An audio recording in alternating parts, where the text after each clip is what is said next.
Hello friends, నేను మీకు ఒక ప్రశ్న అడుగుతాను. మీరు ఎవరు? అవును, మీరు విన్నది నిజమే. మీరు ఎవరు? ఈ ప్రశ్న చాలా సింపుల్‌గా అనిపించొచ్చు. కానీ నిజంగా సమాధానం చెప్పాలంటే మనలో చాలామంది ఆగిపోతారు. మీ పేరు చెబుతారా? మీ పని చెబుతారా? లేదా మీ గురించి మీరు అనుకునే కథ చెబుతారా? కానీ ఒకసారి ఆలోచించండి. మీ పేరు మీరు పెట్టుకున్నారా? మీ ఆలోచనలు నిజంగా మీవేనా? మీరు నేను ఇలాంటి వాడిని అనుకోవడం నిజంగా నిజమా? లేదా అది మీకు ఎవరో చెప్పిన కథనా? ఈ వీడియోలో మనం ఒక చాలా డీప్ ట్రూత్ అర్థం చేసుకుంటాం. మీ ఐడెంటిటీ ఎలా క్రియేట్ అవుతుంది? మీరు అనుకునే మీరు నిజంగా ఎవరు? ఇంకా ఈ ఫేక్ ఐడెంటిటీ నుండి బయటపడితే లైఫ్ ఎలా మారుతుంది? ఈ వీడియో పూర్తిగా చూడండి. ఎందుకంటే ఇది మీ గురించి మీరు అనుకున్న ప్రతి దాన్ని మార్చేస్తుంది. So let's start. మనమంతా ఈ ప్రపంచంలోకి వచ్చినప్పుడు మనకు పేరు ఉండదు, మనకు ఎలాంటి ఐడెంటిటీ ఉండదు, మనకి నేను ఇలా ఉండాలి అనే ఆలోచన కూడా ఉండదు. ఒక చిన్న బిడ్డగా మనం ఉన్నప్పుడు మనకు కోపం వస్తుంది, మనం కోపంగా ఉంటాం. మనకు ఆనందం వస్తుంది, మనం ఆనందంగా ఉంటాం. అక్కడ ఎలాంటి నేను ఇలా ఉండాలి అనే కంట్రోల్ ఉండదు. కానీ మన లైఫ్లో నెమ్మదిగా ఒక ప్రాసెస్ స్టార్ట్ అవుతుంది. అదే ప్రోగ్రామింగ్. మొదటిగా మనకి పేరు ఇస్తారు. ఇది నువ్వు అని చెబుతారు. అప్పుడు మనం మొదటిసారి ఒక ఐడెంటిటీని అంగీకరిస్తాం. అది మనం ఎంచుకున్నది కాదు, కానీ మనం దాన్ని నమ్మడం స్టార్ట్ చేస్తాం.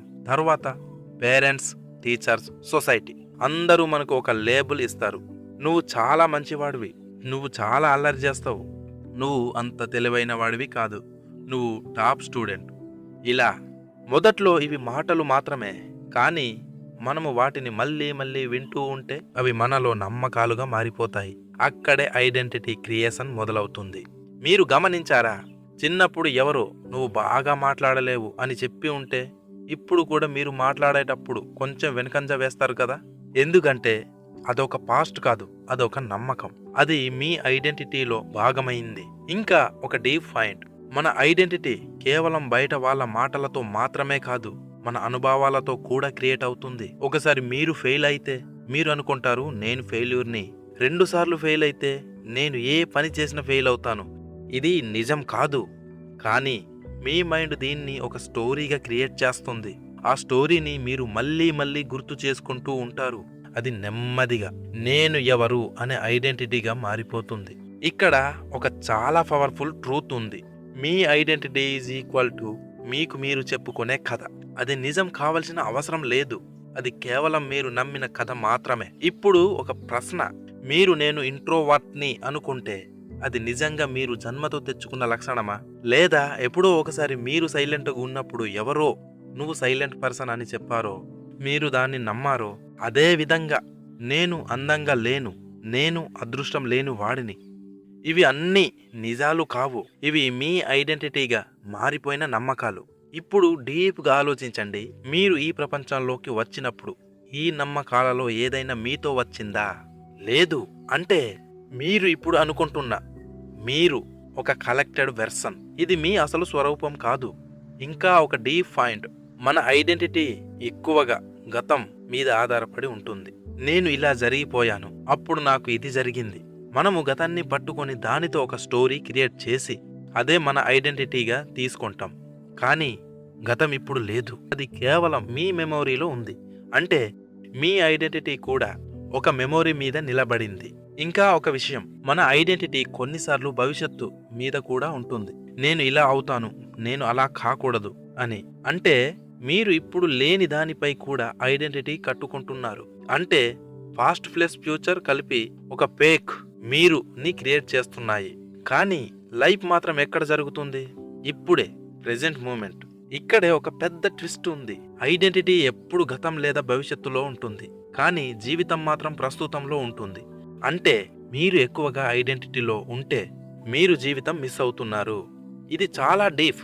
ఇప్పుడు మీరు ఇలా ఆలోచించవచ్చు, అయితే అసలు నేను ఎవరు? చాలా సింపుల్ అండి. మీరు మీ ఆలోచనలు కాదు, మీరు మీ గతం కాదు, మీరు మీ ఐడెంటిటీ కూడా కాదు. మీరు ఇవన్నీ గమనించే అవేర్నెస్. మీరు కోపంగా ఉన్నప్పుడు మీకు తెలుసు నాకు కోపం వచ్చింది అని.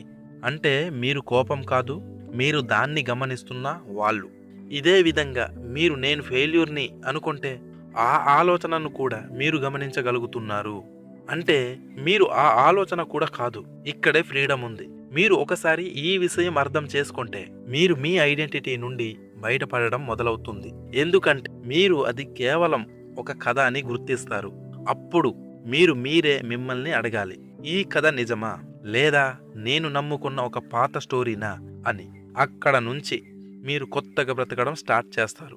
గతం లేకుండా, లేబుల్స్ లేకుండా, కేవలం ఈ క్షణంలో. అప్పుడు మీరు నిజంగా ఫ్రీ అవుతారు. ఇప్పుడు ఒకసారి కళ్ళు మూసుకుని ఆలోచించండి. మీరు ఇప్పటి వరకు నేను ఇలా ఉన్నాను అని అనుకున్న ప్రతీదీ నిజంగా మీరేనా, లేక మీరు నమ్మిన కథల సంహారమా? ఈ ప్రపంచంలో మీకు ఒక ఐడెంటిటీ వచ్చింది, కానీ మీరు దానిని ప్రశ్నించగలిగితే, మీరు దాని నుండి బయటపడగలిగితే అక్కడే మీ నిజమైన జీవితం స్టార్ట్ అవుతుంది. గుర్తుంచుకోండి, ఐడెంటిటీ ఒక కథ, కానీ మీరు ఆ కథను గమనించే అవేర్నెస్. ఈ వీడియో మీలో ఏదైనా టచ్ చేసి ఉంటే ఈ వీడియోని ఒకసారి మళ్ళీ చూడండి, ఎందుకంటే ప్రతిసారి కొత్త అర్థం వస్తుంది. మరియు ఇలాంటి డీప్ కాన్సెప్ట్ కోసం ఈ ఛానల్ని సబ్స్క్రైబ్ చేయండి. మనం మళ్ళీ ఇంకో లోతైన వీడియోలో కలుద్దాం. Until then, stay aware, stay present. Jai Hind.